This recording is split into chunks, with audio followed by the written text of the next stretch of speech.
ঠাকুর বলিলেন, তার নাম করলে সব পাপ কেটে যায়। কাম, ক্রোধ, শরীরের সুখ, ইচ্ছা সব পালিয়ে যায়। একজন ভক্ত বললেন, তার নাম করলে ভালো কই লাগে। শ্রীরামকৃষ্ণ ঠাকুর বললেন, ব্যাকুল হয়ে তাকে প্রার্থনা করো, যাতে তার নামে রুচি হয়।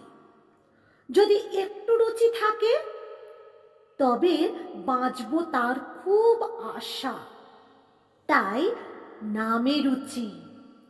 ঈশ্বরের নাম করলে হয় দুর্গা নাম, কৃষ্ণ নাম, শিব নাম, যে নাম বলে ঈশ্বরকে ডাকো না কেন, যদি নাম করলে অনুরাগ দিন দিন বাড়ে, যদি আনন্দ হয়, তাহলে আর কোনো ভয় নাই।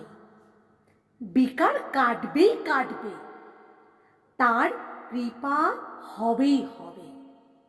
কি জানো, একটু কামনা থাকলে ভগবানকে পাওয়া যায় না। ধর্মের সূক্ষ্ম গতি। সূচে সুতা পরাচ্ছ, কিন্তু সুতার ভেতর একটু আঁশ থাকলে সূচের ভেতর প্রবেশ করবে না। তবে একটি কথা আছে, ঈশ্বরের কৃপা হলে, ঈশ্বরের দয়া হলে এক্ষণে সিদ্ধি লাভ করতে পারো। কলিতে ভক্তিযোগ, নারদীয় ভক্তি, ঈশ্বরের নাম গুণগান করা ও ব্যাকুল হয়ে প্রার্থনা করা, হে ঈশ্বর আমায় জ্ঞান দাও, ভক্তি দাও, আমায় দেখা দাও।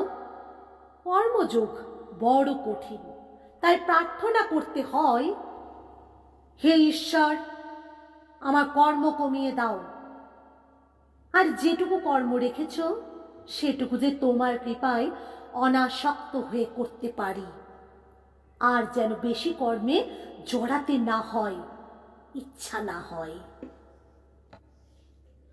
কর্ম ছাড়বার জো নাই।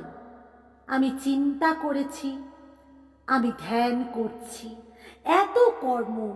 ভক্তি লাভ করলে বিষয় কর্ম আপনা আপনি কমে যায়, আর ভালো লাগে না। ওলা মিছরির পানা পেটে পড়লে চিটে গুড়ের পানা কে খেতে চায়?